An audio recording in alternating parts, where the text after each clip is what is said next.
क्रिस्त में मेरे प्यारे भाई और बहनों, आज माता कलीसिया प्रभु यीशु का स्वर्गारोहण का पर्व मनाती है। प्रभु यीशु का स्वर्गारोहण का अर्थ है कि प्रभु यीशु हमारे साथ हैं, हमारे संग हैं, हमारे हर दुख तकलीफ में हमारे संग चलते हैं। जिंदगी की कोई भी तूफान हो, वो हमें कभी अकेला नहीं छोड़ते हैं, बल्कि हमारे साथ चलते हैं। ये वादा स्वर्गारोहण के जरिए हम सभी को प्रभु यीशु देते हैं। एक छोटी सी नन्ही सी लड़की सहेली नामक, जो अपनी माता से प्रभु यीशु की कहानियां सुना करती थी, वो एक दिन स्कूल से लौटते समय बहुत भयंकर बादल उठा, बिजली चमकने लगी और डर का, भय का माहौल था। माँ घर बैठकर अपनी बेटी के बारे में सोचने लग गई, मेरी बेटी कैसे घर लौट सकती है, कैसे आएगी।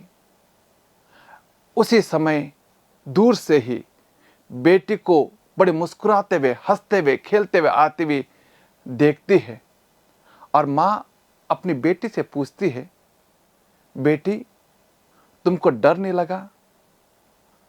बड़े बड़े तूफान भरे बादल उठे और बिजली चमक रही थी।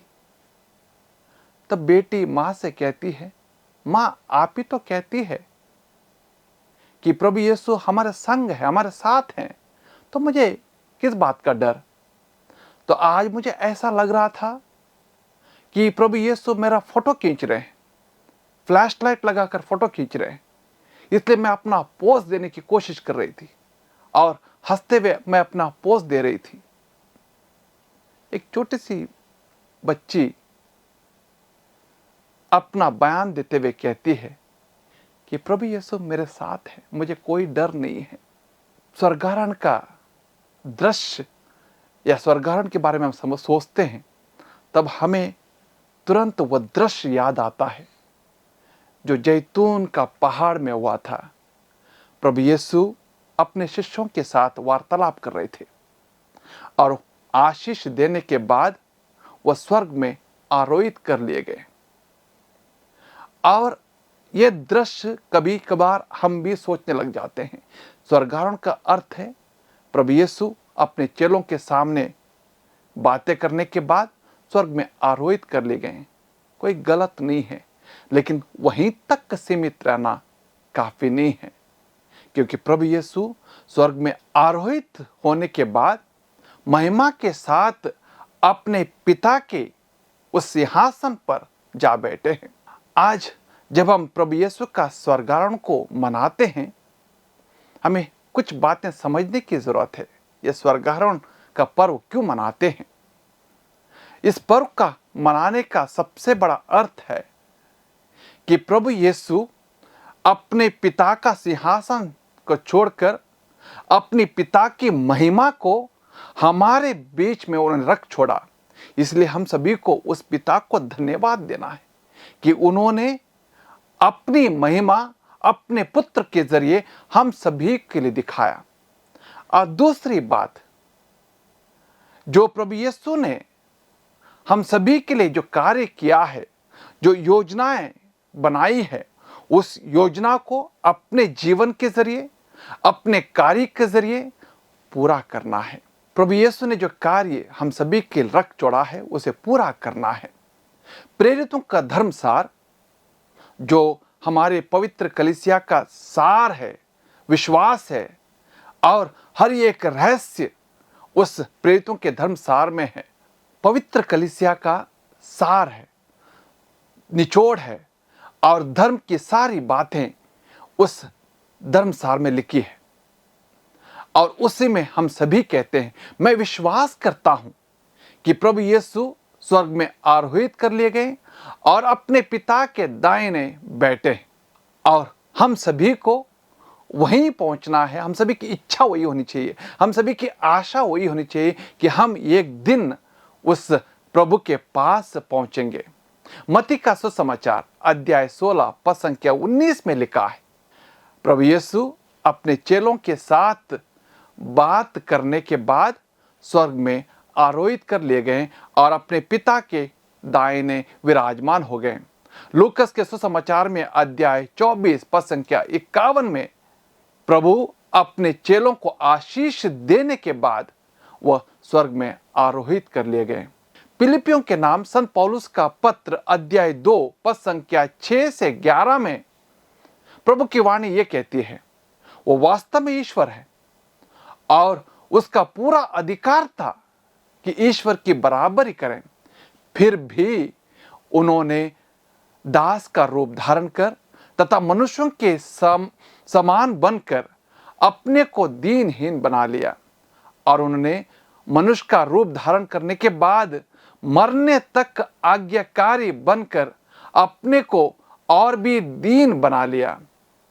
इसलिए ईश्वर ने उन्हें महान बनाया और उनको वो नाम प्रदान किया जो सब नामों में श्रेष्ठ है, जिसे ईसा का नाम सुनकर आकाश, पृथ्वी तथा अधोलोक के सब निवासी घुटने टेकें और पिता की महिमा के लिए सब लोग ये स्वीकार करें कि ईसा मसीह प्रभु है।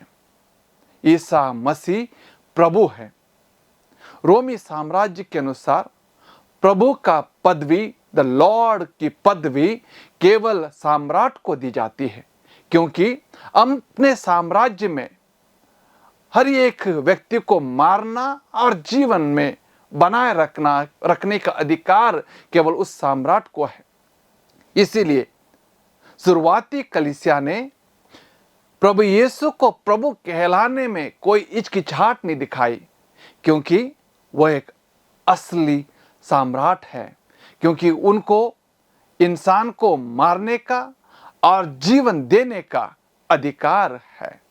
इसीलिए वो हमारा प्रभु है, क्योंकि हमारे ऊपर अधिकार केवल उन्हीं का है।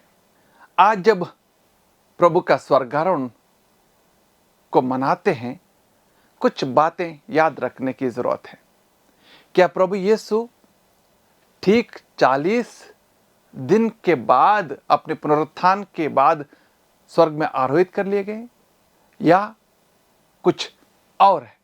प्रभु यीशु यहूदी समाज के अनुसार कुछ संख्या संपूर्ण संख्या मानी जाती है, जैसे 3, 7, 10 और 12। यह संपूर्ण संख्या मानी जाती है और इससे यह ज्ञात होता है कि यह सब ईश्वर के योजना के अनुसार हुआ है और इसलिए संपूर्ण है। उदाहरण के लिए इज़राइल के लोग 40 वर्षों के बाद प्रतिज्ञा की भूमि में प्रवेश किया। स्वर्गदूत द्वारा खाना खिलाए जाने के बाद नबी एलिजा 40 दिन तक रेगिस्तान में चले और यीशु 40 दिन का उपवास किया। प्राचीन समय में यह संख्या यह व्यक्त करती थी कि काम सचमुच बहुत अच्छे से और ईश्वर की योजना के अनुसार किया गया है, इसलिए यह संपूर्ण संख्या मानी जाती है। क्या प्रभु यीशु स्वर्ग गए हैं और स्वर्ग कहाँ है? यहूदी प्रथा के अनुसार पूरे ब्रह्मांड को 3 हिस्सों में बांटा गया है। धरती का ऊपर का हिस्सा जो आकाश, ईश्वर का सिंहासन और जहां पर ईश्वर निवास करते हैं। धरती इंसान का निवास स्थान, इंसान का जीना और मरना है। और पाताल या धरती का निचला हिस्सा, जिसे यहूदी समाज में शियोल कहते हैं, जहां पर इंसान मरता है, नरक कहते हैं।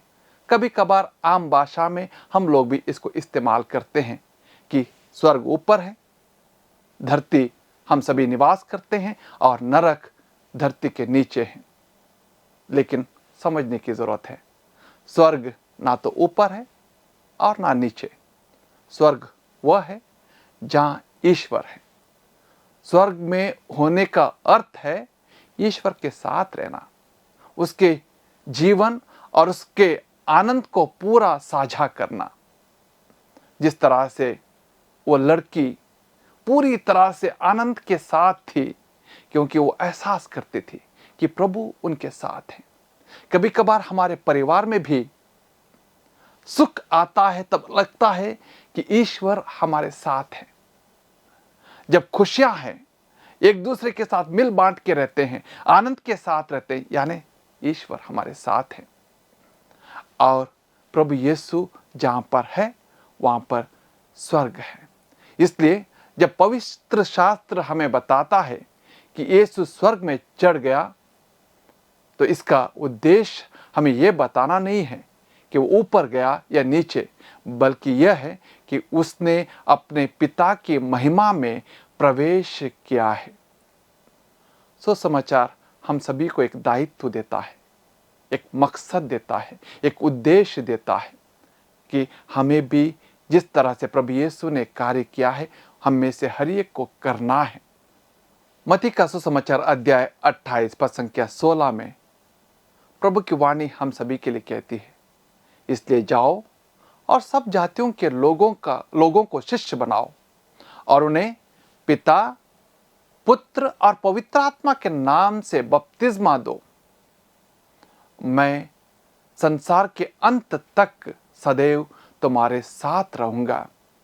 स्वर्गारोहण का अर्थ समाप्त नहीं है, बल्कि शुरुआत है।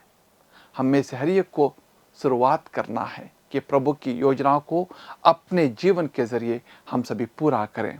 इसलिए यूहन्ना का सुसमाचार अध्याय 16 पद संख्या 24 में लिखा है, तुमने अब तक मेरे नाम से कुछ नहीं मांगा, मांगो और तुम पाओगे, ताकि तुम्हारा आनंद पूरा हो जाए। मांगो और तुम पाओगे, ताकि तुम्हारा आनंद पूरा हो जाना है। हम सभी को मांगना है कि हमारा आनंद पूरा हो जाए।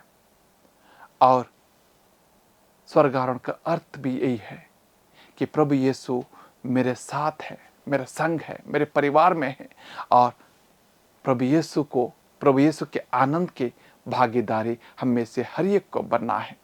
पिता, पुत्र और पवित्र आत्मा के नाम पर आमीन।